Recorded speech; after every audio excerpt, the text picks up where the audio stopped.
Olá, bom dia a todos. Bom dia. É com muita alegria, gente, que nós escolhemos um tema do Evangelho segundo o Espiritismo, né? Para falar aqui no Meimei especialmente, que é o centro que a gente teve a oportunidade de começar a trabalhar e foi tão bem recebido. Eu sempre falo isso aqui porque justiça seja feita, né? Eu sempre fui muito bem acolhido aqui, agradeço muito. E esse tema Pedi e Obtereis, assim, a gente já começa com aquele clichê de sempre, né? Olha, quando eu vou preparar a palestra, serve mais para mim mesmo. Mas é verdade, né? A gente começa a preparar, estudar, fazer um estudo e percebe quanto que é necessário nós revermos ainda esses ensinamentos do Cristo e os ensinamentos de Allan Kardec e todos os outros grandes, né, que vieram nos ajudar, como Chico, vários espíritos se manifestaram através dele, Divaldo e assim por diante. Por quê?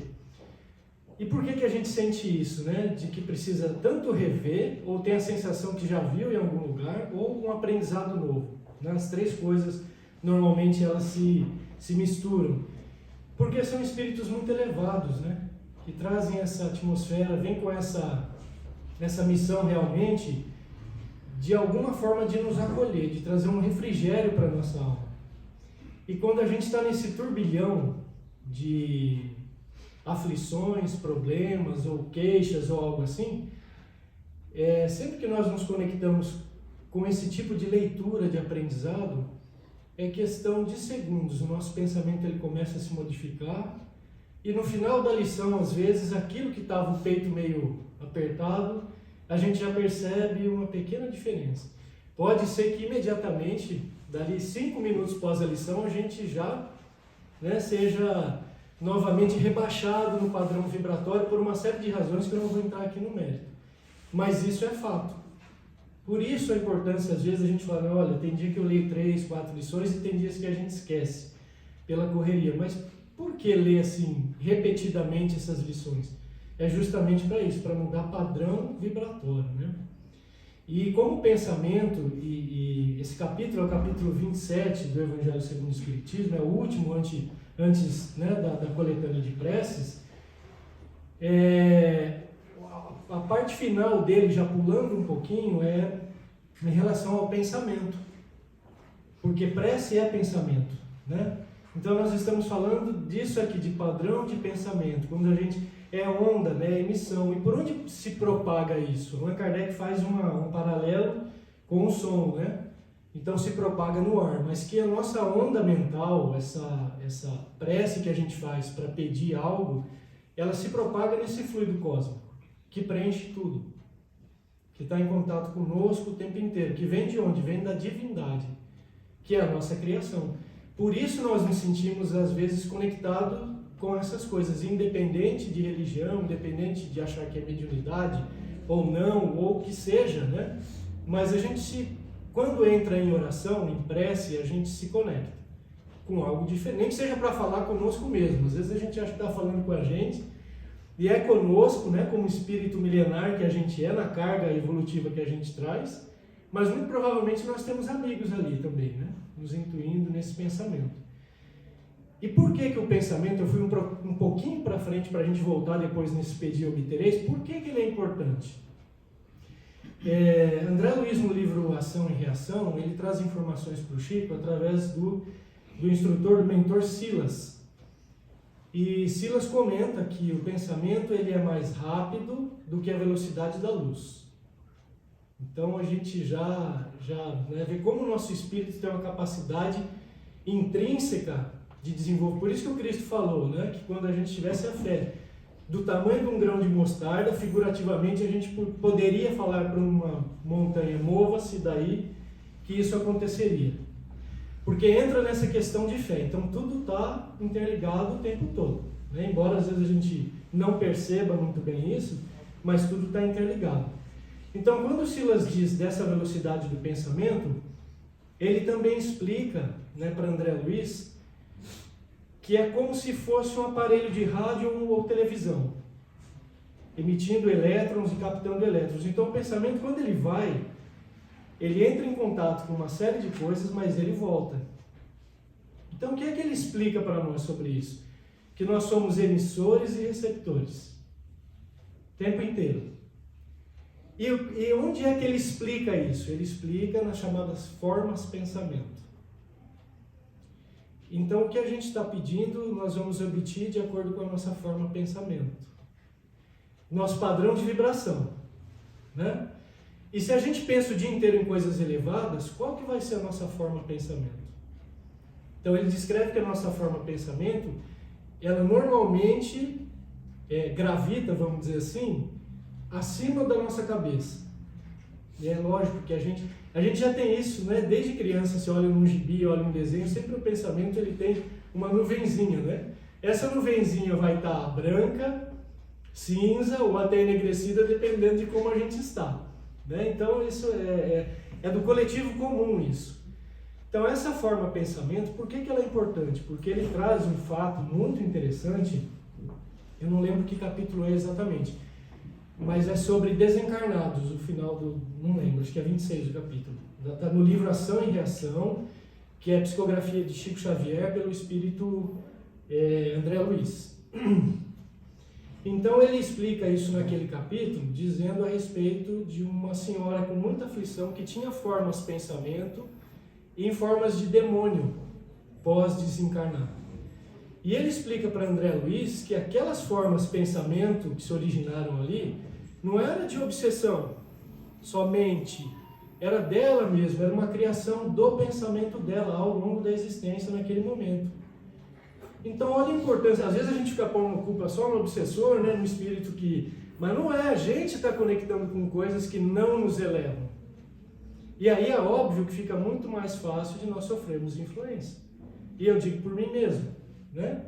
Então eu brinco, digo lá em casa, né? Minha filha que tira muito sarro, fala assim, pai, você de santo só tem o nome, né? E realmente, mas já é alguma coisa. A gente brinca assim, né? Fala, mas já é alguma coisa. Então, porque nós temos isso dentro da gente, principalmente nesse momento.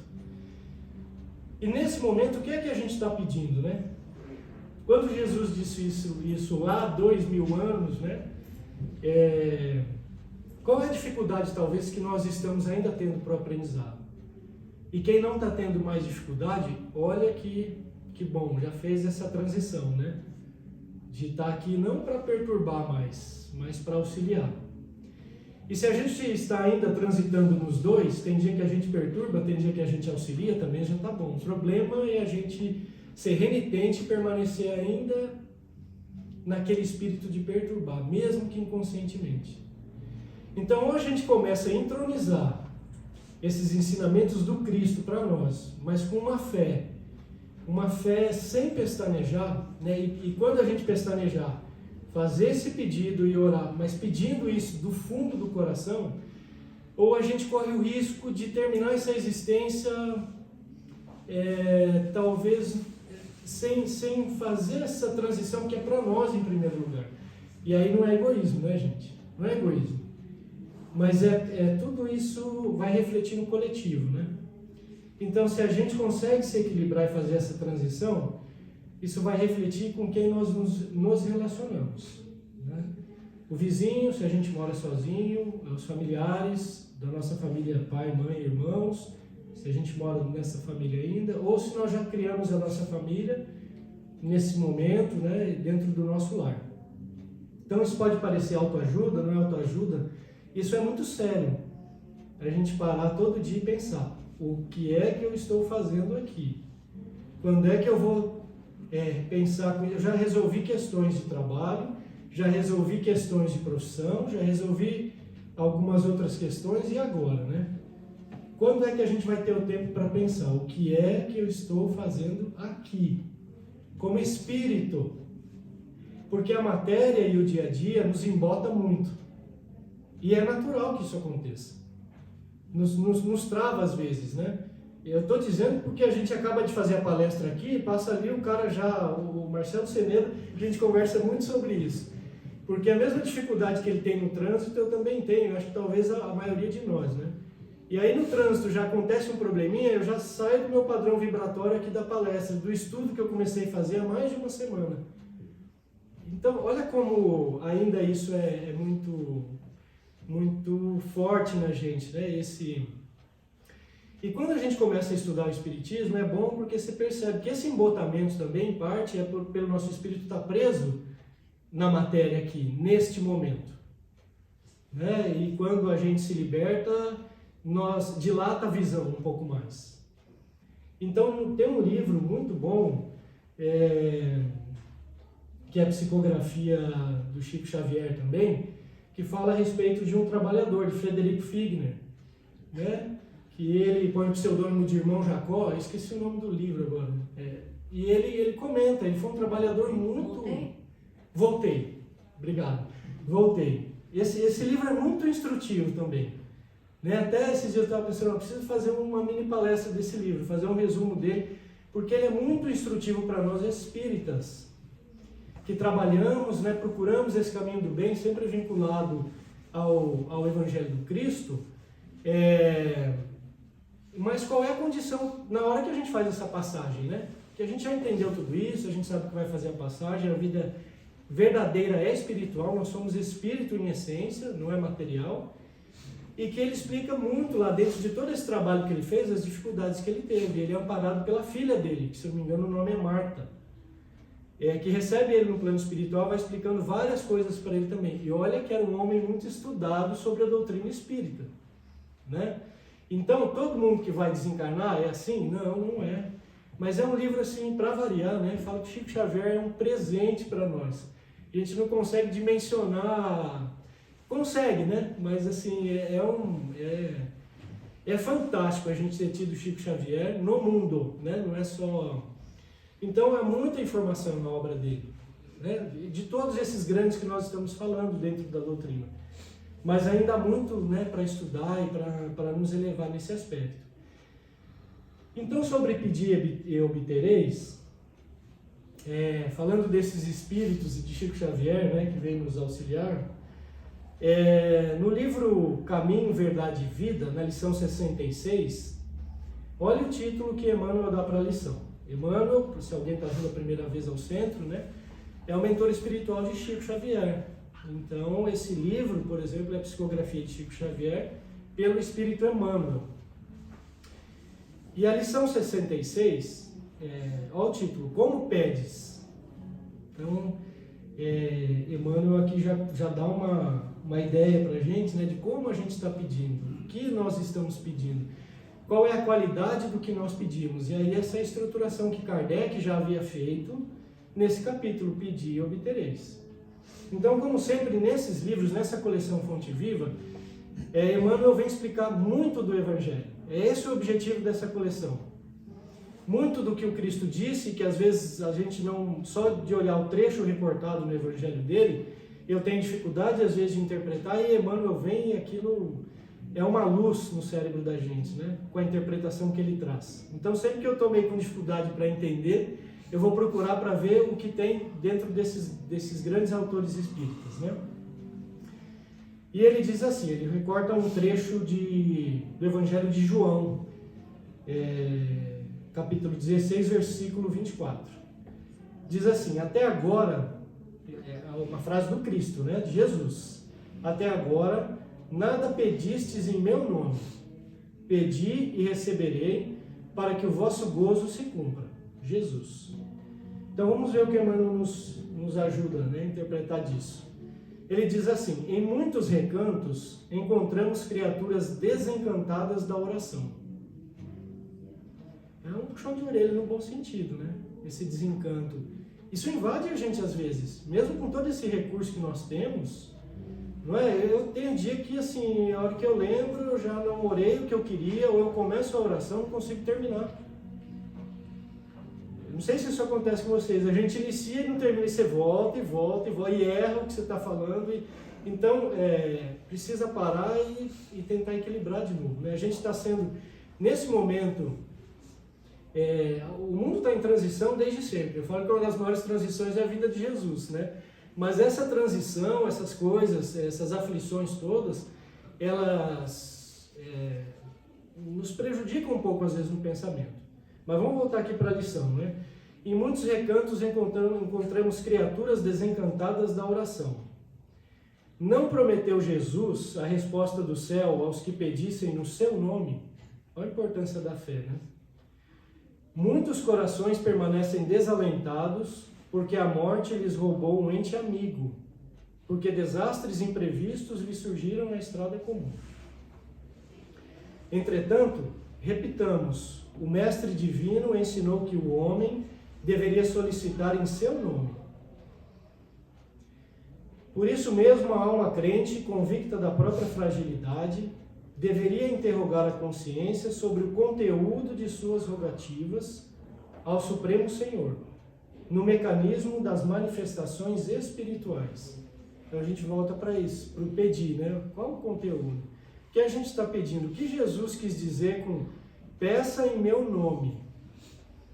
Aí nós já temos esse entendimento do pedido no nome dele. A gente não vai pedir para trocar o carro, a gente não vai pedir para ganhar na loteria, a gente não vai pedir para... O material que talvez nós tenhamos que pedir é, se tiver prosperidade material, que eu possa ter o discernimento de ajudar outros.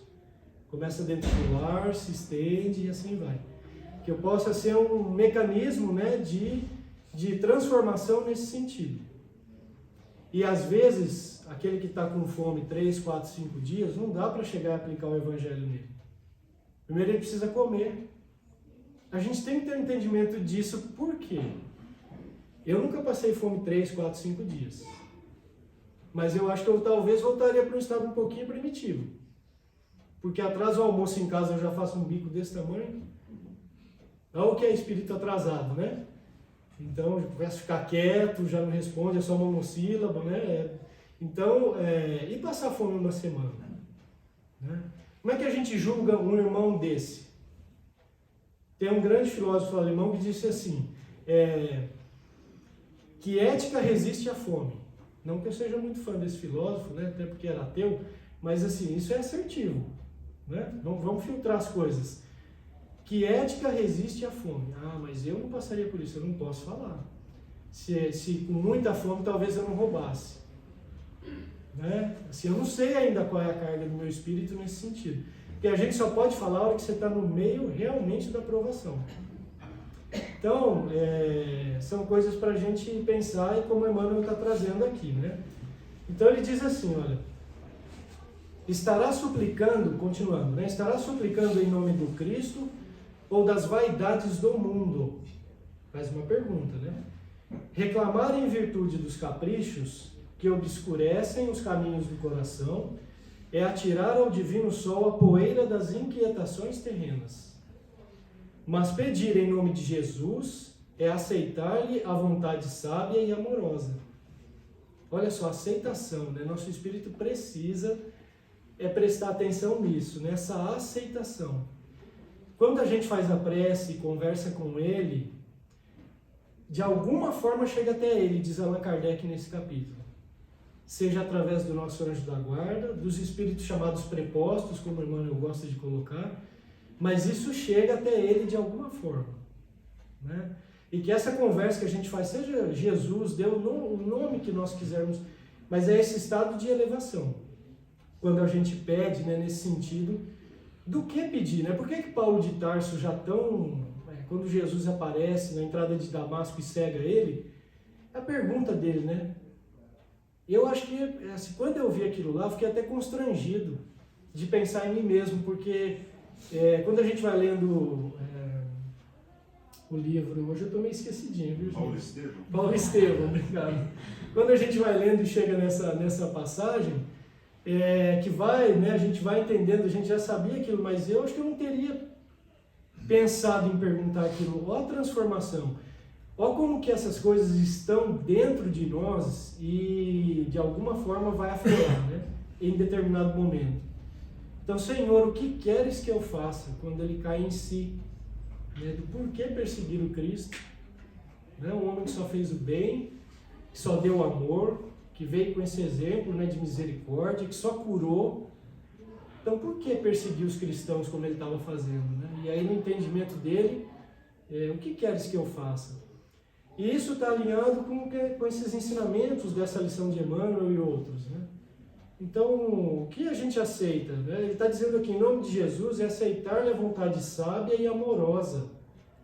Né? é entregar-se-lhe de coração para que nos seja concedido o necessário. E aí, Emmanuel termina essa frase assim, o necessário, né? O que é necessário? Ele não vai entrar nesse mérito, porque depende muito da situação, do contexto e o que é necessário para cada um de nós. Mas para o Cristo é necessário, como diz Emmanuel aqui, essa transformação, né? Essa aceitação dessa transformação pelos seus ensinos em nós, do seu amor, como ele está dizendo aqui. E se a gente começa a amar primeiro nós, né, gente? E não é egoísmo. Alguém já disse aqui, acho que é frase também, não lembro se é de Jesus, mas a gente já escutou em algumas palestras várias vezes, né? O amor primeiro tem que ser de si mesmo. Porque senão como é que você vai amar o próximo? Né? A gente tem que, quando o Emmanuel nos fala disso, né, do que está pedindo? Você está pedindo pelas convenções do mundo, pelos caprichos? É só uma reflexão. Não é para rebaixar a gente pensar, não é isso. A gente está aqui para falar de coisas boas, né?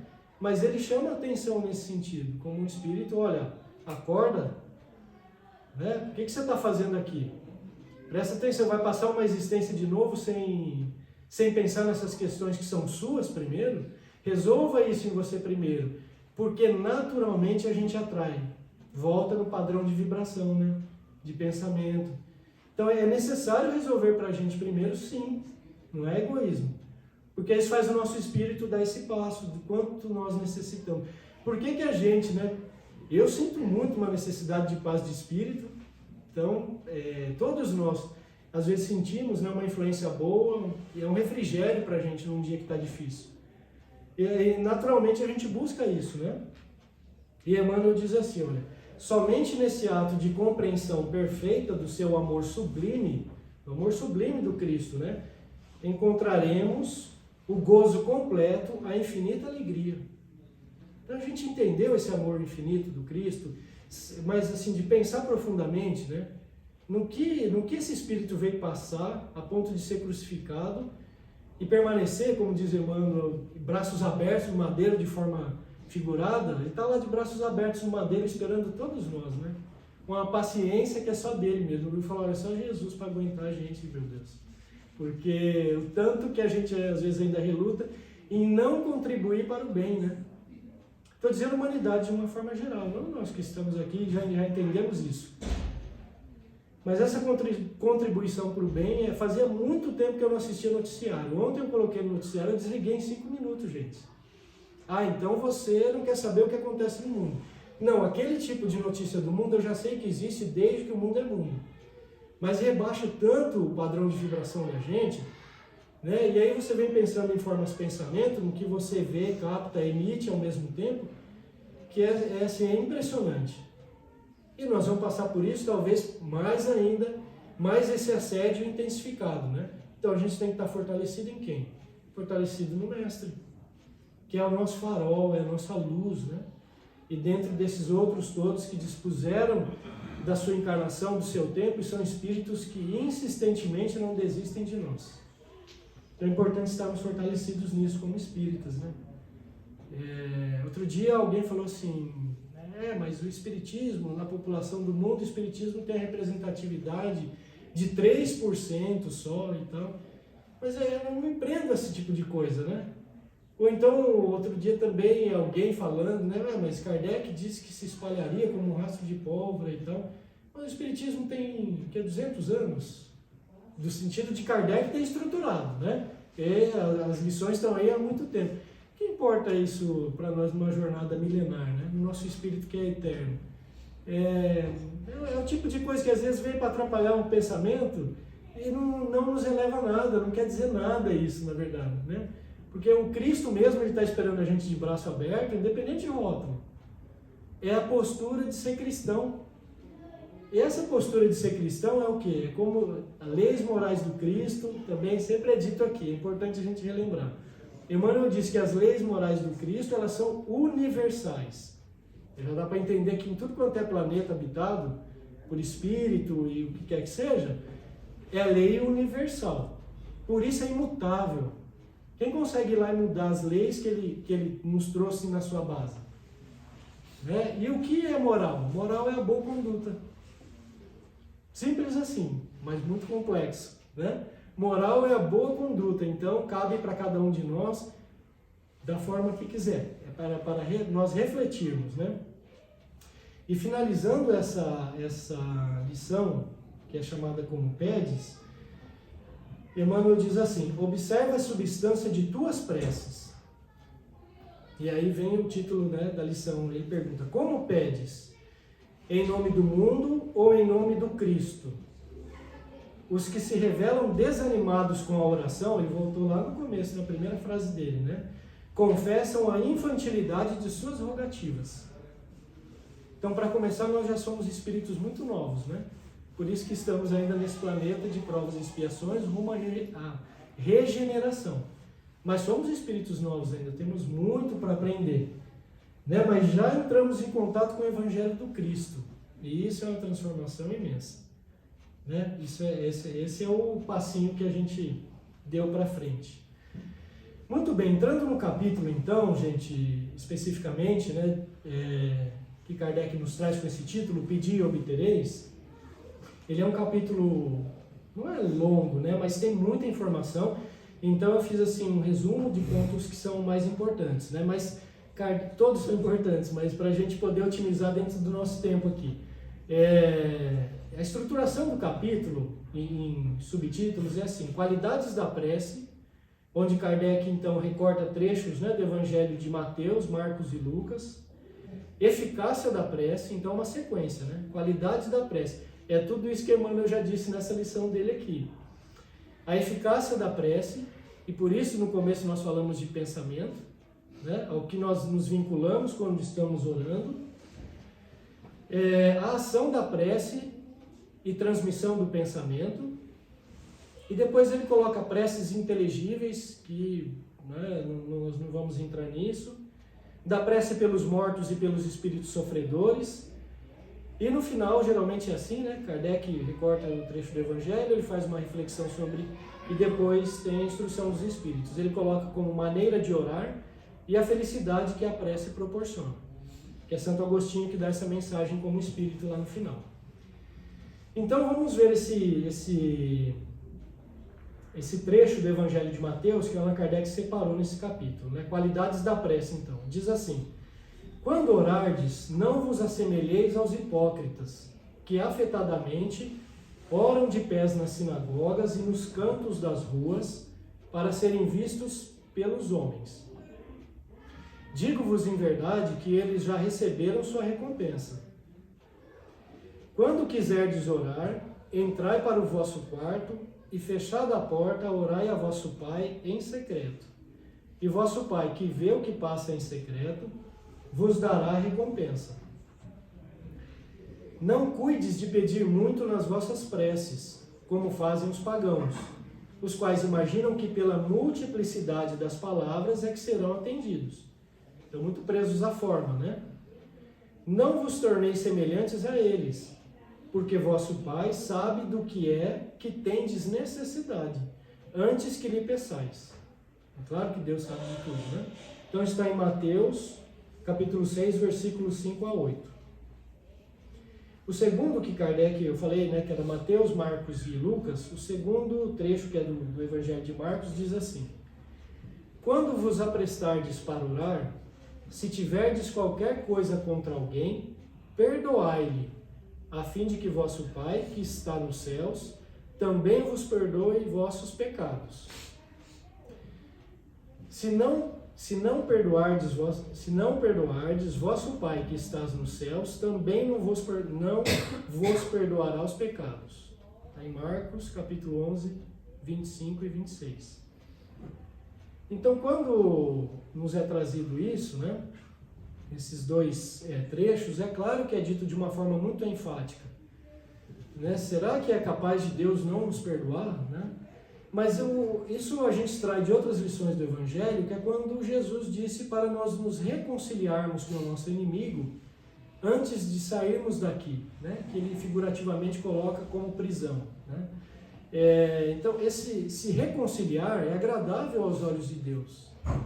Então, se a gente não se reconciliou, nós fazemos uma prece, por isso não vai ser atendido, se é uma prece de coração, Não, o pensamento ele não pode ser viciado nesse aspecto. Porque Jesus mesmo disse, a letra mata e o espírito vivifica, num outro contexto, né? Ele estava falando da letra como as leis mosaicas, que poderiam até matar mesmo, dependendo do delito cometido, né? Mas o espírito é esse espírito voltado do que é a essência do coração. Então é claro que nossas preces são atendidas, mas qual é o alerta aqui para nós que está sendo feito, né? Quando Marcos coloca assim, se tiverdes qualquer coisa contra alguém, perdoai-lhe. É para a gente começar a pensar nisso como transformação. Quando nós perdoamos, a primeira transformação é em nós. Ah, eu já escutei muito isso, mas é claro, né? É algo que é repetitivo, porque as coisas boas elas se interligam. Está no Evangelho de Jesus, está nas mensagens desses espíritos amigos, está nas reflexões de Kardec. Então é fácil? Não, mas a gente precisa fazer esse exercício. Se o outro não aceitar o perdão, tudo bem. Porque o que vai valer para os nossos espíritos amigos, para Deus, é o que parte do nosso coração realmente. Eu entendi que meu irmão não teve a capacidade nesse momento de me perdoar, mas olha o que eu fiz para ele também, né? Mas eu estou me perdoando e pedindo perdão para ele, nesse erro que eu cometi. Eu já fiz essa reflexão e entendimento para mim. Isso tem um valor imenso, ainda que ele naquele momento não tenha aceitado. Então, em Mateus ainda é dito assim, né? Se, portanto, quando fordes depor vossa oferenda no altar, está no capítulo 10 do Evangelho segundo o Espiritismo, item 7. Se, portanto, quando fordes depor vossa oferenda no altar, por isso Jesus sempre falava no figurado, né? Vos lembrardes que o vosso irmão tem qualquer coisa contra vós, deixai a vossa dádiva junto ao altar e ide antes reconciliar-vos com o vosso irmão. Depois, então, voltai a oferecê-la. E aí Kardec explica isso muito bem, né? Dizendo que essa oferenda que Jesus usa, né, essa oferenda no sentido figurado, era muito comum na época fazer oferendas mesmo, animais e outras coisas ao templo, né? E que Jesus está dizendo dessa oferenda no sentido de nós doarmos o que está no nosso coração. Essa é a maior oferenda que ele está falando aqui para Deus. Mas para que isso seja puro mesmo, o mais puro possível, ele comenta isso, que nós nos reconciliemos primeiro com aqueles em que de alguma forma nós prejudicamos. Então isso não é fácil, né, gente? Mas é muito importante. Então, porque aí nosso coração, realmente, quando a gente entrar em contato com Jesus, com o nosso anjo da guarda, com Deus, com o que quer que seja, ele vai se sentir, nós já estamos mais leves, mais purificados nesse sentido, né? Do nosso espírito que conseguiu dar esse pequeno passo para frente, de deixar o nosso orgulho de lado, que nos atrasa tanto e que não nos permite, às vezes, pedir desculpa. Por que a gente é tão ainda embrutecido nesse aspecto? Né? Eu não vou pedir desculpa porque é ele que estava errado e a gente insiste nisso, né? E passa um tempo, quando isso se dilui e a gente pede desculpa, o primeiro pensamento que vem é: por que eu demorei tanto para fazer isso? Olha a sensação, parece que estou respirando até mais leve, né? Então essas são reflexões nesse capítulo muito interessantes. E a hora que a gente orar, a gente vai orar com mais felicidade. A gente vai pedir, né? Então é isso que Jesus está falando. Peça para ser uma pessoa melhor. Peça para estar vinculado ao caminho do bem. E não para as coisas das convenções do mundo, para as facilidades que não permitem nossos espíritos dar um passo para frente, né? Eu de longe, mas de muito longe, não sou Chico Xavier ainda, né? Mas eu nunca esqueço de uma frase dele que eu sempre tenho oportunidade, eu falo aqui nas palestras, né? Que ele diz assim: olha, eu agradeço todas as dificuldades que eu tive na vida. O tipo de espírito que vem nos trazer lições, né? Porque não fosse por elas, eu teria ficado no lugar. As facilidades nos impedem muito de dar um passo para frente. Então eu vou viver uma vida de autoflagelação? Não é isso que está sendo dito. Não é isso. É a gente ter esse entendimento, como é dito por Kardec, muito bem explicado, né? No capítulo 5 do Evangelho segundo o Espiritismo, bem-aventurados os aflitos, é que se tenho aflições para resolver, que eu resolva com esse espírito que Jesus nos chama a ter. Que eu resolva isso sem revolta. É isso que está sendo dito, né? Não é que eu então queira arrumar mais problema ainda do que eu tenho. Não, vou resolver os meus primeiro. Não é isso. Mas que isso não seja com espírito de revolta, porque é dito no final do capítulo 5, lá, Bem-aventurados os aflitos, que toda vez que perante os nossos problemas a revolta vem em primeiro lugar, nós não damos esse pequeno passo para frente na transformação íntima. O coração continua pesado. O sentimento ele não se modificou. Pode até se agravar. Né? Então é esse o chamado como reflexão para nós. Né? E é tão bom poder entender isso, porque eu não sei se na reencarnação passada eu tinha esse entendimento. Né? Então imagina a revolta que nos leva a fazer, a ponto às vezes a gente não ter mais prazer pela vida, ter ideias que não nos levam para um lugar muito bom. E quando a gente entende isso, né, fala, poxa, olha o sofrimento do Cristo. Né, um homem, como eu vou repetir, um homem que só fez o bem, que só curou, só trouxe palavra doce, só é amor em tudo que a gente lê dele. E olha o sofrimento que ele passou com tanta coragem, sozinho, não foi abandonado por João, pela mãe, né, por Maria Madalena, mas praticamente sozinho. Então não é um exemplo, né, de fortalecimento para nós?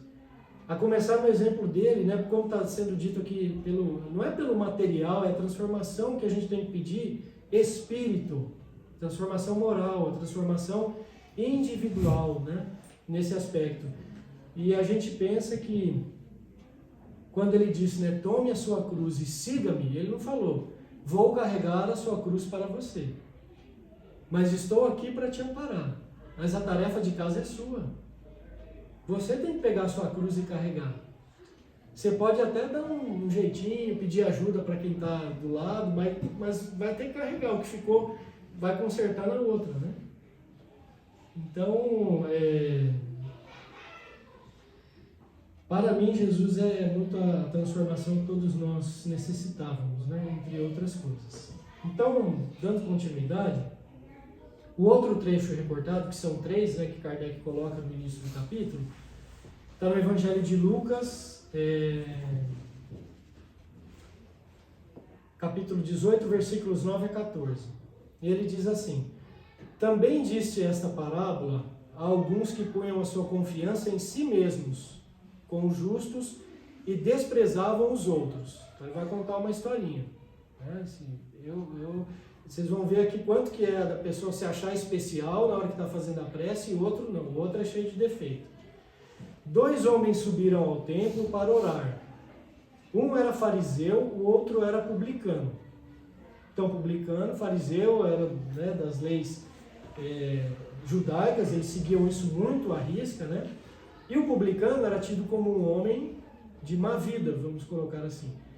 Porque ele era um traidor, na verdade. Ele era um judeu que trabalhava para o Império Romano, vamos dizer assim, para cobrar impostos do povo judeu. Então imagina como que o povo olhava para esse tipo de gente na época, né? E angariava riqueza com isso e tal e tal. Mas muito bem.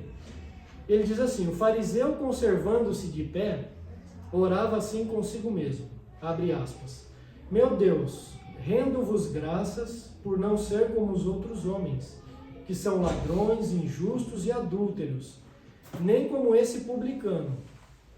Jejuo 2 vezes na semana, dou o dízimo de tudo o que possuo. E o publicano orava assim. O publicano, ao contrário, conservando-se afastado, não ousava sequer erguer os olhos aos céus, mas batia no peito dizendo: meu Deus, tem piedade de mim, que sou um pecador. Declaro-vos que este voltou para casa justificado. De quem Jesus está falando? O publicano, né? E o outro não. Porquanto aquele que se eleva será rebaixado, e aquele que se humilha será elevado. Então, o primeiro, muito preocupado com a forma, né? Eu estou fazendo tudo certinho, a oração certinha, tal, não sei o quê, mas não é isso que importa. Importa o que está no coração. E o coração dele era um coração de pensamentos ruins, né?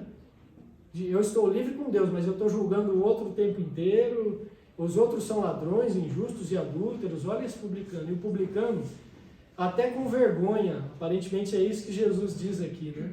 De fazer uma oração, se coloca humilde e assim, olha, né? Tenha pena de mim, Senhor, pela condição de pecador que ainda apresento. Mas é essa humildade no entendimento do ensinamento que nós precisamos, né? Sem achar que a gente é especial e que estamos todos a caminho. Todos nós estamos mais ou menos transitando na mesma faixa. Mais ou menos melhor, né? Mas estamos a caminho aí. Então, Allan Kardec diz assim, gente. Jesus definiu claramente as qualidades da prece. Né? Quando orardes, diz ele, não vos ponhais em evidência, antes orai em secreto. Não afeteis orar muito, pois não é pela multiplicidade das palavras que sereis escutados, mas pela sinceridade delas. É óbvio, porque a sinceridade é o que vem do nosso coração, né? Não que a prece universal ensinada por Jesus, porque é a prece universal que ele veio nos trazer, né? Que é o Pai Nosso. Então, então repetir o Pai Nosso está errado. Não, é melhor. Se a gente refletir sobre o que está escrito ali no Pai Nosso, nossa, é uma transformação. Né? Mas essa prece que a gente faz também com o nosso pensamento, que vem do nosso coração, ela é muito justificada, como diz Jesus aqui. Né? Na questão 658, gente, do Livro dos Espíritos, Kardec pergunta assim, olha, a prece é agradável a Deus? Claro que é, né? E a resposta dos Espíritos a prece é sempre agradável a Deus, quando ditada pelo coração. Para ele, a intenção é tudo. Assim, preferível lhe é a prece do íntimo à prece lida, por muito bela que seja, se for lida mais com os lábios do que o coração. Agrada-lhe a prece quando dita com fé, com fervor e sinceridade. Não creais, porém, que toque a Deus a prece do homem fútil, orgulhoso e egoísta, a menos que signifique, de sua parte, um ato de sincero arrependimento e de verdadeira humildade. É tudo isso que a gente está falando aqui sobre pedir e obtereis, né? Deu uma resumida. E o nosso horário está chegando, gente. Eu queria falar para vocês de uma passagem, é uma história, né? Que está no livro Jesus no Lar. O livro Jesus no Lar, ele foi escrito há aproximadamente 72 anos, é a psicografia de Chico Xavier, pelo espírito Neio Lúcio. É um livro primoroso. A gente tem que fazer propaganda, né, dessas coisas boas. E ele é primoroso no sentido de que ele traz passagens de diálogos de Jesus com os discípulos. Então ele é muito recomendado para ser usado no Evangelho no Lar como leitura complementar. Então a gente usa o Evangelho em si, né, que é a coluna central do nosso Evangelho no Lar, e é muito recomendado que ele seja utilizado. Né? Não por mim, obviamente, mas a gente repassa essas informações. E nessa a lição, ela fala a respeito, eu não lembro exatamente qual é o título da lição, mas é alguma coisa venenoso. Como se fosse um veneno assim que pode nos acometer. Depois eu vejo isso para vocês. E é comentado o seguinte, Felipe estava falando sobre a amargura dele, né? Sobre não, assim, se sentir às vezes invadido por essa amargura, por essa tristeza, por coisa de estar trabalhando, mas sentir que é tão pequeno ainda para falar daquelas coisas, para trabalhar e fazer o bem quando não se sente ainda que é uma pessoa preparada ou boa para aquilo, né? E Jesus, percebendo isso, é interpelado por Simão Pedro. Simão fala disso na sua casa, né? Sobre Jesus, e Jesus para Jesus, e ele aproveita então para trazer a seguinte lição. Vou resumir porque lá está mais cheio de detalhes, tá? Ele diz assim que numa determinada comunidade, num vilarejo, muitas coisas ruins vinham acontecendo. Por esse atraso nosso como seres humanos ainda, né? Irmãos que insistimos em não nos entender adequadamente às vezes. e que foi identificado pelo Senhor, Jesus contando, né? E a gente imagina que é Deus, foi identificado então uma família no meio desse vilarejo que tinha um propósito muito voltado para o bem. Era o marido, a esposa e 3 filhos. E que o trabalho deles voltado para o bem, no meio de tudo aquilo que parecia só coisa ruim, ou pensamentos ruins, ou atitudes embrutecidas das pessoas naquela época, isso começou a fazer um foco de luz. Né? Aí o foco de luz eu estou usando a minha interpretação, mas na leitura é isso. Isso começou a trazer um movimento diferente. E quando começou a trazer um movimento diferente, ele usa figurativamente, né, o Senhor das Trevas, Jesus conta assim, ele se incomodou com isso, falou, opa, era aquele povinho perturbado ali, a gente quer que eles continuem perturbados, não quer elevação. Mas olha esse pessoal aí dessa família, eles estão começando a trazer umas ideias que estavam modificando o comportamento das pessoas. E é assim na vida, gente. Enquanto a gente está transitando sem fazer luz para nada, que seja uma luzinha desse tamanho, os espíritos, falei, deixa esse Lucas aí, porque é mais do mesmo, né? A partir do momento que a gente começa a ajudar e transformar, nós vamos ser assediados sim. As coisas vão se intensificar no sentido de atrapalhar o nosso trabalho voltado para o bem. Sempre com a humildade, né? De que a gente não é especial, não. Fazer o trabalho no bem não é mais que obrigação. Né? Jesus deixa isso bem claro. Então, voltando para a história, é dito que ele começou a enviar problemas para essa família. Então, assim, vamos testar esse povo aí, vamos ver se eles estão fortalecidos mesmo nesse propósito do bem que eles estão falando. E ele envia, primeiro, problemas financeiros, de miséria, de algo assim, e eles vão trabalhando, se juntam mais ainda com a comunidade, resolvem o problema financeiro. Depois eles mandam problemas relacionados ao orgulho. E aí, então, em relação a isso, eles vão trabalhando isso, resolvem também. Aí eles enviam o contrário, vamos enviar riqueza para esse povo, então. Vamos ver se eles não vão ficar confortáveis e parar de trabalhar no bem o tanto que eles trabalham. Eles vão diminuir. E, pelo contrário, o que eles recebiam, eles espalhavam para todo mundo. Então, ele começou a perceber que não tinha jeito, né? Falou, mas tá... pensou e veio uma ideia. Falou, já sei como é que nós vamos acabar com esse povinho que está aí, achando que é muito bom. Vamos enviar tristeza para eles. E aí foi onde as coisas começaram a se modificar. E começaram a insuflar pensamentos neles do tipo, mas quem é você para querer fazer alguma coisa boa? Ele conversava com ele mesmo, né? Aquele pai de família que era o centro.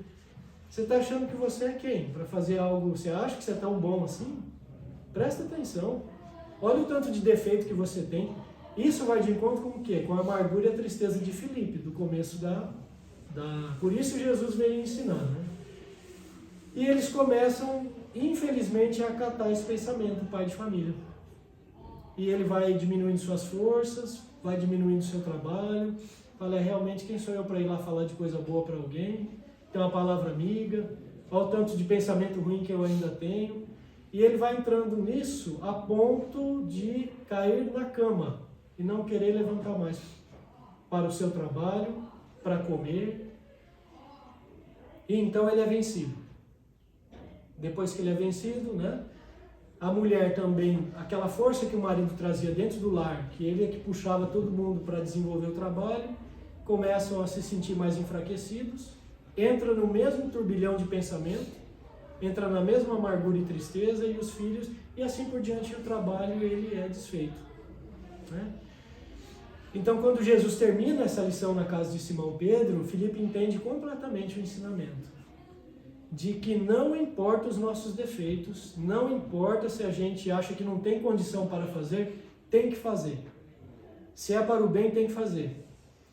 E volto para a nossa prece aqui do início, que é do tema, né, que é pedir e obtereis. Quando começar com esse tipo de pensamento, peça. E vai obter o quê? Vai obter essa ajuda do coração que Jesus está falando, da gente tentar se purificar. E aí quando começar, tem que falar, eu sou mesmo, cheio de defeito, espírito atrasado, chutei a canela do meu colega hoje, mas já me arrependi. E vou continuar no trabalho do bem. É isso só que Jesus está pedindo lá. Como diz Emmanuel figurativamente, que ele está de braços abertos no madeiro, para que a gente se transforme. Não é 1 milhão de coisas. E se esse 1 milhão de coisas aparecer, em prosperidade, em trabalho material, em tudo que quer que seja, é porque a misericórdia divina está nos permitindo. Mas para que o trabalho seja feito, o trabalhador precisa estar conectado com isso, né? E isso se vocês não têm ideia do quanto que isso é uma coisa assim, em primeiro lugar mesmo, sem querer ser egoísta para mim. Pelo tanto que eu já titubeei. E a gente não pode, né? Então, meus amigos, eu agradeço imensamente a paciência, a tolerância de vocês, que a gente tem um domingo... falar para ter um domingo melhor do que esse, com um céu azul assim, é difícil, né? Mas que a gente leve para casa essas reflexões nossas, né? Isso daqui não é meu, é de Jesus, é desses espíritos bons aqui, a gente só vem otimizar nesse tempinho, tá? E que todos tenham um bom domingo. Muito obrigado, viu?